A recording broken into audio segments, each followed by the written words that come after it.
Hi guys, welcome back to Bull Gadget. Video kali ni aku nak share 5 phone terbaik di bawah harga RM600 untuk tahun 2020. So, aku akan buat ranking daripada tempat kelima hinggalah tempat pertama. Baiklah, tanpa melengahkan masa lagi, jom kita mulakan dengan tempat kelima. Tempat kelima ialah Vivo Y15 2020, Vivo Y Suku. Vivo Y15 ni aku boleh katakan phone everything is big, yang mana skrin dia besar 6.35 inci menggunakan IPS LCD yang berresolusi HD sahaja. RAM yang besar 4GB, internal storage pun besar 64GB, dan juga dia punya bateri yang besar which is 5000 mAh. Kalau tengok spesifikasi engine dia, MediaTek Helio P22 dan juga RAM sebesar 4GB, bagi aku dia dah cukup untuk buat kerja harian.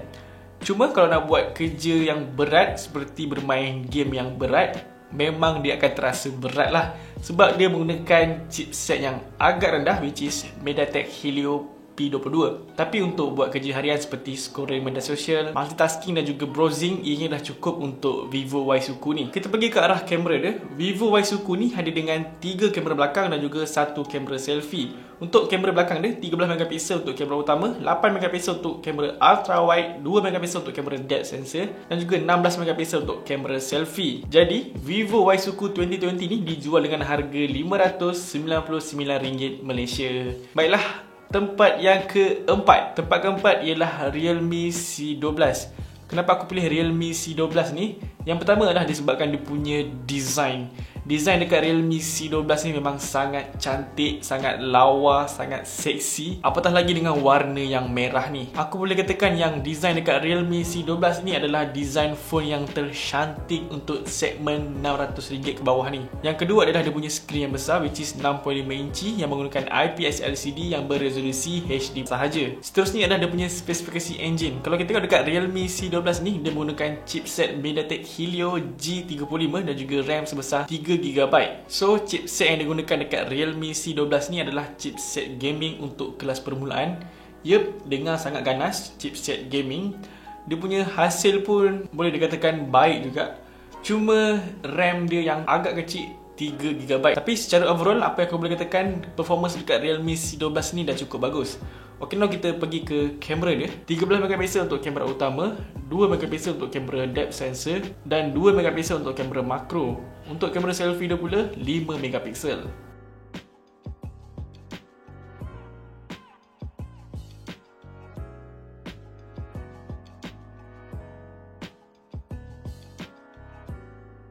Seterusnya adalah dia punya bateri yang sangat-sangat besar, 6000 mAh. Besar gila kan? Tapi kita cuma dibekalkan dengan pengecas 10W sahaja. Okey, untuk harga jualan Realme C12 ni, ianya dijual dengan harga RM529 Malaysia, dan juga kita akan dapat free Realme Buds Classic. Baiklah, tempat ketiga ialah Realme 5i. Ada satu benda yang aku sangat suka dekat Realme 5i ni ialah dia punya kamera. Bukan nak kata kamera dia sangat cantik, tapi dia ada EIS, Electronic Image Stabilizer. Even dekat Realme 6i pun dia tak ada EIS ni. Untuk phone yang mampu milik macam ni, kita dapat phone yang boleh merakam video yang sangat stabil. Bagi aku itu adalah sangat special lah untuk sebuah phone.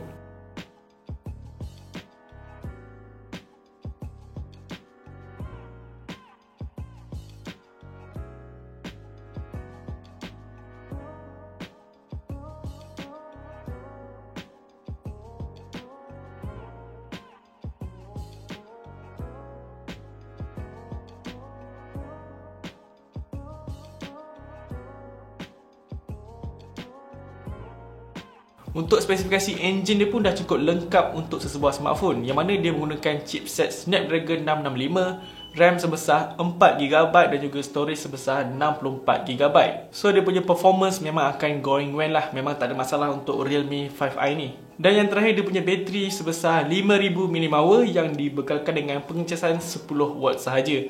Untuk harga jualan dia, Realme 5i ni dijual dengan harga RM599 Malaysia. Baiklah, tempat kedua ialah Redmi 9. So Redmi 9 ni adalah phone yang baru daripada Xiaomi dan banyak kelebihan yang ada dekat Redmi 9 ni. Antaranya ialah dia punya screen, bateri, RAM, internal storage, chipset dan juga port charging yang berjenis Type-C. Boleh katakan ini adalah phone yang lengkap dan padu. Baiklah, kita tengok skrin dekat Redmi 9 ni. Dia punya ukuran sama je macam phone-phone lain, 6 inci ke atas. Yang bezakan dia adalah dia punya resolution screen. So Redmi 9 ni menggunakan Full HD+. Kalau dah gunakan Full HD+, of course lah dia punya skrin nampak lebih detail dan lebih tajam berbanding dengan HD sahaja. Jadi skrin dekat Redmi 9 ni adalah satu kelebihan lah untuk diri dia. So kalau Xiaomi dah buat skrin Full HD+ dekat phone entry level dorang, maknanya tak mustahil tahun 2021 nanti akan ada brand-brand lain yang buat phone entry level yang menggunakan skrin beresolusi Full HD+. Terutamanya adalah brand Realme. Itu sudah pastilah diorang akan compete kat situ. Dan juga bagi aku itu adalah satu saingan yang sangat sihat lah.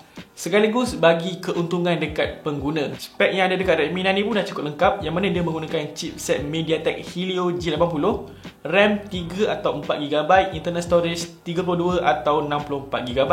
So performance dekat Redmi 9 ni memang dah cukup padu lah. Setakat nak main game yang berat tu dia boleh layan je. Dan MediaTek Helio G80 ni of course dia lebih padu berbanding dengan Helio G35 yang digunakan dekat Realme C12. Baiklah, kita tengok dia punya kamera pula. 13MP untuk kamera utama, 8MP untuk kamera ultra wide, 5MP untuk kamera makro, 2MP untuk kamera depth sensor. Untuk kamera selfie dia pula 8MP. Untuk bateri dia pula, Redmi 9 menggunakan bateri sebesar 5020mAh dan apa yang paling penting, dia dah menggunakan pengecasan yang berjenis Type-C. Dan untuk harga jualan dia, ianya terbagi kepada dua varian, yang mana 3GB RAM dan juga 32GB storage dijual dengan harga RM499, manakala 4GB RAM dan juga 64GB storage dijual dengan harga RM599. Ok, now pilihan pertama aku untuk segmen bawah RM600. Phone ni agak rare sikit, agak pelik dekat market Malaysia.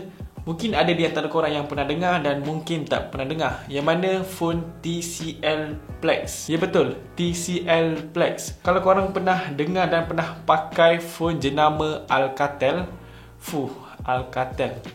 Aku pernah pakai phone Alcatel ni tahun 2011. Kalau tak silap, Alcatel One Touch. Phone yang masih menggunakan keypad tapi berwarna dan juga boleh masukkan memory card. Phone tu kecil je, tapi dia punya speaker memang kuat gila, babeng lah. Boleh dengar satu rumah. Apa yang aku nak bagi tahu kat sini ialah orang yang buat phone TCL Plex ni sama dengan orang yang buat phone Alcatel. Banyak gila kelebihan yang ada dekat phone TCL Plex ni. Yang paling ketara ialah dia punya spesifikasi engine. Jadi chipset yang digunakan Snapdragon 675, RAM besar gila 6GB dan internal storage 128GB. Kalau tengok spesifikasi dia memang monster gila untuk harga RM600. Untuk bahagian kamera dia pun sama juga, tak masuk akal, memang padu gila. So peranti ni hadir dengan 3 kamera belakang dan 1 kamera selfie, 48MP untuk kamera utama, 16MP untuk kamera ultra wide, 2MP untuk kamera depth sensor. Kamera selfie dia pula 24MP.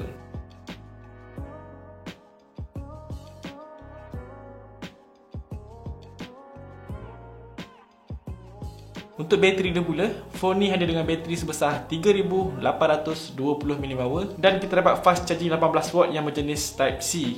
Baiklah, untuk harga jualan dia, TCL Plex ni dijual dengan harga RM600 sahaja. Jangan salah faham dan jangan salah sangka, RM600 tu bukanlah harga second hand ataupun harga used, tapi ialah harga yang baru. So dengan RM600 tu kita akan dapat handphone baru, phone yang menggunakan skrin Full HD+ dan skrin yang sangat cantik, RAM yang besar 6GB, storage yang besar 128GB, chipset yang berkuasa Snapdragon 675, kamera yang padu dan cantik, kamera utama dia 48MP dan kita akan dapat fast charging 18W yang berjenis Type-C. So guys, nampaknya di sini saja video 5 phone terbaik di bawah RM600 mengikut pilihan aku. So, kalau korang akan pilih yang mana? Komen kat bawah. Baiklah, macam biasa, jangan lupa untuk tinggalkan like dan juga subscribe channel Bull Gadget. Jumpa lagi di next video. Assalamualaikum dan bye-bye. Peace.